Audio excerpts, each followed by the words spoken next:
তেলের মধ্যে পেঁয়াজটা ভেজে আদা রসুন বাটা দিয়ে দিলাম।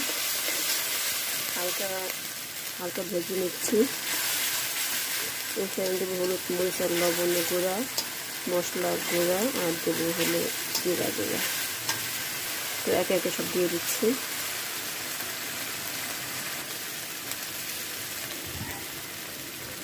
মশলা গুঁড়া, জিরা গুঁড়া, লবণ।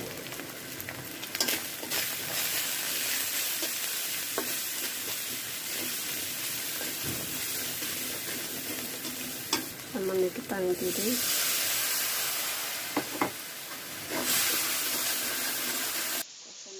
মশলা এরপরে মাংসগুলো দিয়ে দেবো। মাংসগুলো একটু ছোটো ছোটো পিস করে নিচ্ছি। একটু কষা দিয়ে একটু কষা নিয়েছি। আর এগুলো ছিল হলো বুটের ডাল, ডিপ ফ্রিজে ছিল, তো দিয়ে দেবো। গলে না এখনো, তো না রাখতে তো অটোমেটিক গরমে তাড়াতাড়ি গলে যাবে। তো মানে একটু সিদ্ধ করে, লবণ ছাড়া সিদ্ধ করে ডিপ ফ্রিজে রেখেছিলাম একটা কাপে করে, তো কাপে ভিজান হয়ে গেছে। বুটের ডাল দিয়ে এই তরকারিটা খেতে নাকি ভালো লাগে, আমার কাছে তেমন একটা ভালো লাগে না, তো আমার ভাইয়া সবাই পছন্দ করে, তাই আজকে রান্না করতেছি। পানি দিয়ে বসিয়ে দেবো, আর কষানোর দরকার নেই। এটা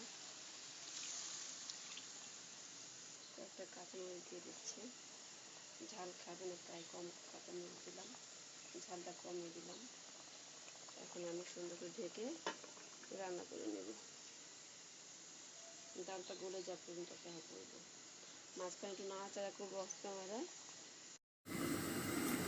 মশলাটা ভাঙ্গাই নিলাম, মাংসটা হয়ে গেছে। এই ডাল একদম গলে গেছে। মশলাটা এখন দিয়ে দেবো।